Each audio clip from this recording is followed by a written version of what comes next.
Suffering begins not with pain, but with resistance to pain, not with discomfort itself, but with the mind's desperate need for it to be otherwise.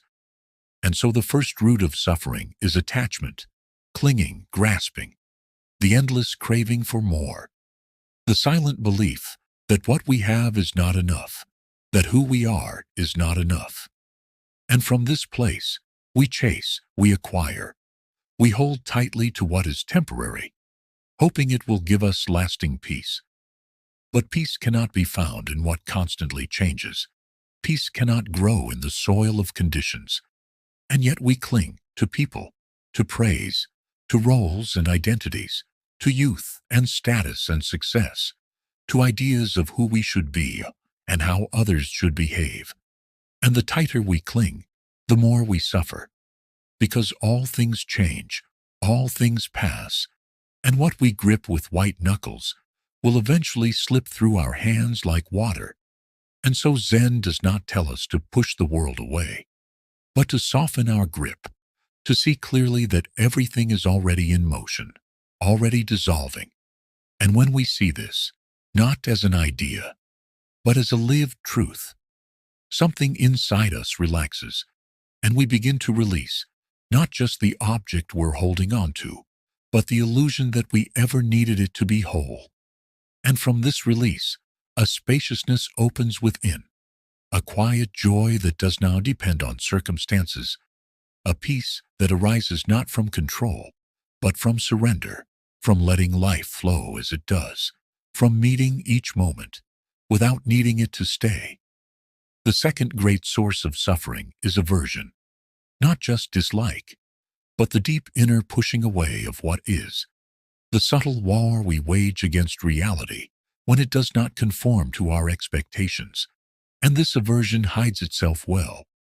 It can look like frustration, like anxiety, like judgment, like silent withdrawal or loud outrage. But beneath it all is the same root, a refusal to accept the moment as it is. And so we suffer not because life is painful, but because we believe it shouldn't be, not because we feel fear or sadness or uncertainty, but because we label them as wrong and try to escape them. And in this running away, we add another layer of suffering on top of what's already there.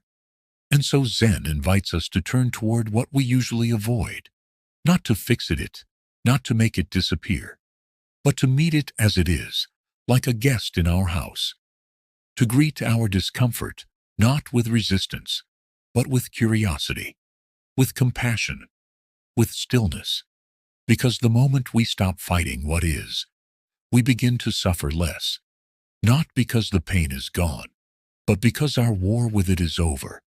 And in that ending of inner resistance, we find something unexpected, a quiet power, the strength to stay with what's here, without collapsing, without fleeing. And from that presence, healing begins, not as something we force, but as something that happens naturally when we allow ourselves to feel without judgment, to breathe through the waves without drowning, to sit with the storm and know that it too will pass, and that we at our core are not broken by it, but deepened. The third source of suffering is illusion, not in the magical sense, but in the quiet, pervasive misunderstandings we carry about ourselves, about others, about life itself, the mistaken belief that we are separate, that we are alone, that we must become something else to be worthy, that happiness lies somewhere far ahead, once we've achieved, healed, perfected, and so we chase, we compare. We build identities like armor, and in doing so, we forget the simple truth that we are already part of everything, already whole, already held by the same life that moves the trees and stars and oceans. And it is this forgetting, this illusion of separateness and insufficiency, that creates a loneliness no connection can fill, a hunger no achievement can satisfy. And so Zen does not give us something new to believe, but helps us unlearn what is false, not by thinking our way out of illusion, but by sitting still enough to see through it, by watching our thoughts rise and fall like clouds, by resting in the space between them where truth is not spoken, but felt. A silence that knows we are not our stories, not our roles, not our wounds, but the awareness in which all of that arises and passes, and from that awareness comes the greatest freedom, not the fixing of the self, but the letting go of the need to fix, the remembering that there is nothing missing, and that suffering fades not when life becomes perfect, but when we stop mistaking the dream for reality, when we wake up, breath by breath, into the clarity of now, where peace is not something we earn, but something we return to simply by being here. And so when we look deeply, not with the eyes of thought, but with the soft gaze of awareness, we see that suffering is not an enemy to be destroyed, but a teacher to be listened to, a signal that we have clung too tightly, pushed too harshly, believed too completely in something that isn't true. And in this seeing, we begin to loosen, not just our attachments, not just our aversions, not just our illusions, but the very habits of grasping, the reflex to control, the lifelong leaning into striving. And as we soften, we begin to notice what suffering has obscured, the simple beauty of being alive, of breathing in this moment without demand, of listening to the sound of wind or silence without needing meaning, of touching the present with no agenda but presence itself. And we realize that healing does not come from pushing pain away, but from welcoming ourselves back into the moment where pain can be held, seen, and allowed to shift without force. And we begin to trust in small ways at first, then more deeply, that life is not asking us to become perfect, but to become real. And what is real is always changing, always opening, always revealing itself through joy and sorrow, through stillness and motion. And when we stop trying to make anything stay, we discover that we are more resilient than we thought, more spacious than we imagined, that our capacity to hold life is vast. And this is the wisdom Zen offers, not escape, not magic, not control, but the quiet courage to be here with what is, to release the grip that creates suffering, and to find freedom not in changing the world, but in changing the way we meet it, moment by moment, breath by breath. And as we come to rest in this understanding, not as a concept, but as a lived experience, we begin to see that life was never against us, that even our suffering was a doorway, a messenger, a mirror, showing us where we still hold on, where we still fear, where we have yet to trust the impermanent, uncontrollable nature of all things. And when we no longer turn away, when we bow instead to the grief, to the confusion, to the longing that visits us in quiet hours, something begins to shift, not because we force it, but because we finally allow it. And what was once tight begins to loosen. What was once heavy begins to lift, not all at once, but like mist dissolving in morning sun, gently, patiently, inevitably. And we begin to smile, not the smile of someone who has everything figured out, but the smile of someone who has stopped needing to, who has learned to rest in the questions, to trust the unfolding, to live each day not as a problem to be solved, but as a path to be walked with awareness and compassion. And we remember again and again, as often as we forget, that everything changes, that all things rise and pass away, that suffering arises when we resist the truth of this, and that peace arises when we surrender to it. And so we return, not to a different life, but to this one, met with new eyes, with open hands, with a quiet heart that no longer fears the wave, because it knows it is the ocean, no longer fears the passing moment, because it knows it is not what passes, but what remains, the awareness, the stillness, the presence beneath it all. And from this presence we live, not perfectly, but awake, And in this awakening, we suffer less, not because life stops changing, but because we stop needing it to stay the same. And once we have begun to loosen the threads of attachment, once we have seen through the reflex to resist, and watched illusion dissolve under the quiet gaze of awareness, we may wonder, what remains? What kind of life grows in the soil where suffering once bloomed? The answer is not dramatic, not loud or spectacular, but simple, profound, and quietly transformative. What remains is presence, the pure, unfiltered experience of this moment as it is. Sunlight through leaves, the rhythm of breath, the warmth of a shared glance, the silence between words. What remains is enough, no longer needing to become someone else or chase after a future that never arrives. We begin to notice the richness that was always here, obscured only by our striving. We walk slower. We listen more deeply. We stop interrupting life with our expectations and instead allow it to unfold as it must. And in that permission, beauty returns. Joy is no longer tied to events, but arises from a kind of inner openness, a spaciousness that welcomes both delight and sorrow, without confusion. We begin to live not as someone managing a life, but as life itself, undivided, awake, and free.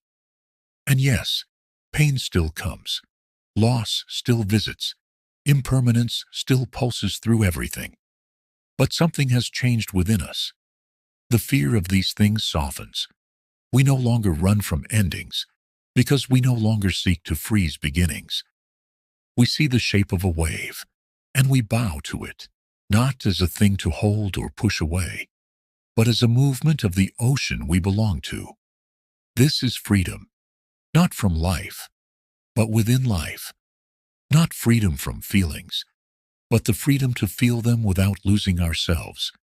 And in this stillness, which is not passivity, but profound intimacy with the real, we finally rest, not because everything is perfect, but because we are no longer demanding that it be.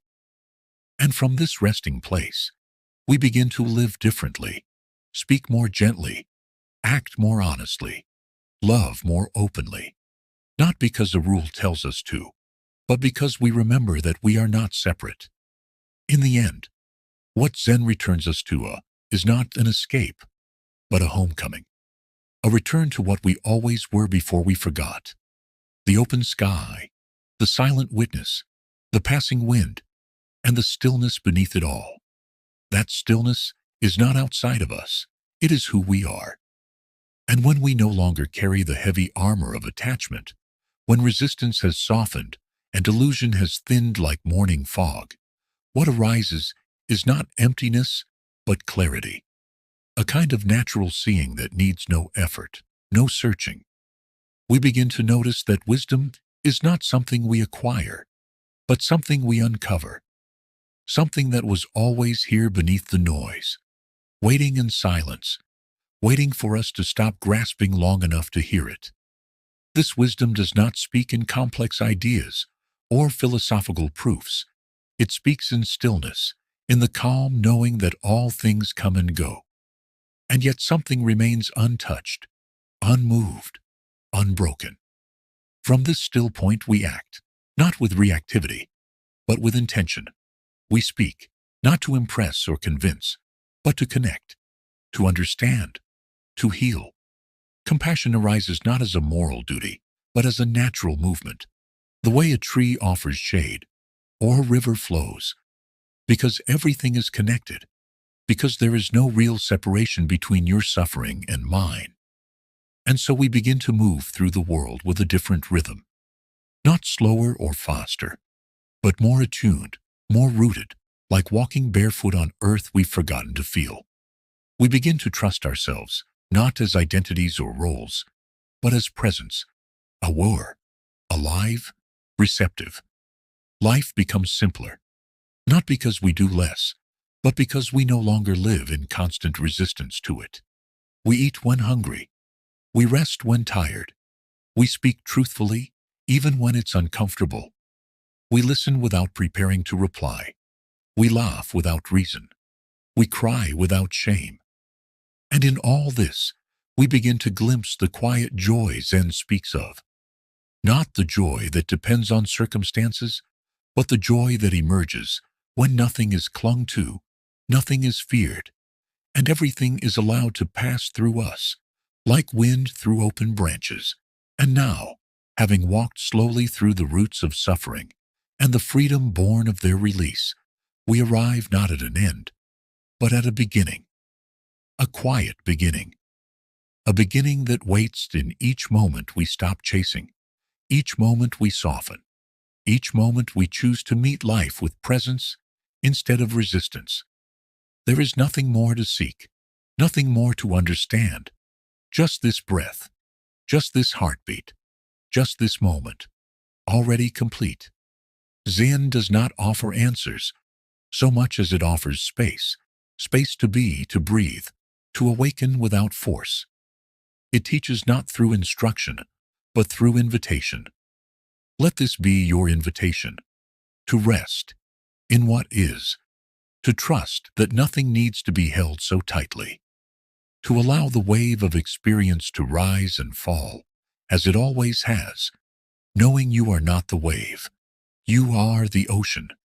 And in that knowing, may you find peace, not because suffering has been eliminated, but because you no longer fear it. You recognize it, you bow to it, and you let it pass, like clouds in a vast, boundless sky, like leaves falling in a forest that needs no one's permission to be beautiful. This is the quiet truth Zen leaves us with. What you seek is not far. It is here. It has always been here.